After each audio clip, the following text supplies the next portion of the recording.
Hi everyone, Rebecca Joelle. In this video, I'll share a source transmission on Donald Trump and Kamala Harris. Please see my other videos for context. For more details and other hidden truths, join my membership Unity, where I have recently shared about Oprah Winfrey, Barack Obama, Hurricane Helen, and other hidden truths. It's also a place where we deepen our connection to the divine and support you on your spiritual journey and connect with other like-minded souls.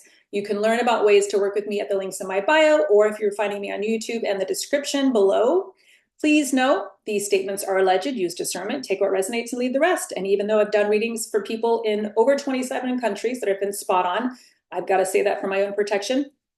And it's important for you to use your own intuition and discernment. If you've enjoyed this video, please be a good neighbor, like, share, follow, subscribe for more insights. Let's get started. What will the country be like under Trump? This is something that I asked Source. It will be the change that is needed to combust patterns and to change the way of people's thinking. He wants a revolution of sorts. He doesn't want to do things the quote old way. He wants to do things differently without all the bureaucracy and clutter and inefficiencies. He won't sacrifice his beliefs or agenda to make other people happy. He has a strong footing with himself and won't be swayed by others' motives. He wants to go his own way without forces trying to take him down. He means to turn everything on its head, to think differently, a go-getter to tackle problems in a unique way.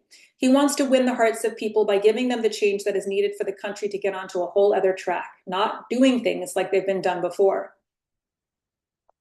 He wants to bring change how government is run without the bloated budgets, inefficiencies, and replace them with think tanks, people who can think apart from the crowd. Unique vision for the country's future. It takes time to shake things up and do things differently from the status quo because the past hasn't worked.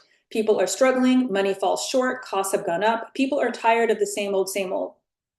And yet they're terrified of change, a big change. He wants to shake things up, do things differently.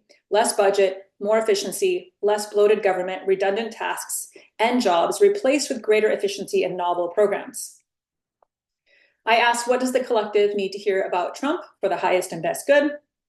He wants to make things different. He sees the problems and wants to fix them with his vision and leadership, with his team, less government, less oversight, less redundancies at every level, fewer departments and agencies. He wants to streamline things so that budgets will be cut, costs go down, so the American people can rise again. He wants to drastically change things. I heard him saying, I don't need that, we can let that go, as he's looking at a map of government or department agencies, getting rid of redundancies at every level. So he wants to streamline things so work can be done more effectively and efficiently. He wants to be known as the change maker because he feels that's what the American people need. The final message, he wants change. He wants to make things better, fast-track changes that ripple outward, so into the world, not merely affecting the United States. He wants significant change. He knows this country can do better, and he feels he's the man with a vision to make that happen. Moving on to Kamala, what would the country look like under her as president? She wants to control and to run a tight ship. She wants to do the right thing, but her interests line her pockets, and she's done paid for. They have padded her pockets and will continue to do so if she wins the presidency. And I asked, who pads her pockets? I heard special interest, military powers, people in power who want Americans to win at this fight, to stay on top. Tight control, controlled measures, making sure everything gets cleaned up, but not shaking things up too much. Her hands in too many honeypots. That's the vision that I was shown as well. Conflicting interest guiding her measures, flip-flopping based on who is paying her, not on what's, quote, best for the American public. She is bought. She's not the one in charge. She has authority she reports to. She's just the face. The public wants to see a woman in office, but they don't realize she's not in charge, not the authority. She's just the face. Darker agendas behind her, pushing her into the light. And by that, that is like what I was being shown. TV cameras, media, that's what they mean by pushing her into the light. Well, they operate behind the scenes, and I heard military power take over. I kept hearing military power when I was receiving messages on her. So I asked, who's the people with the agenda behind her? And I heard people who want to win at all costs, thinking of the power of this country, not for the benefit of its people. The direction this country will go will take a turn for the worse as the administration tries to quiet people's fears and anxieties as the problem gets bigger and bigger. So, of course, I asked, what problem? Total authoritarian control. Please watch my previous videos on Kamala. There's more information in there. This message seems to be repeating the same or similar message that I channeled before.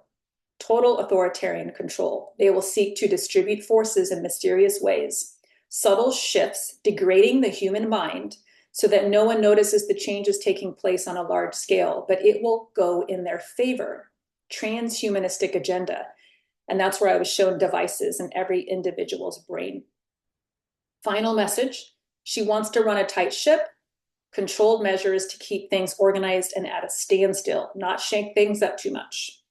She has been bought by others. She is controlled by others. Nefarious deeds, selfish interest, bloating their pockets, special interests, and so she does what they say. She's already given over her power and authority, grand takeover of humanitarian interests.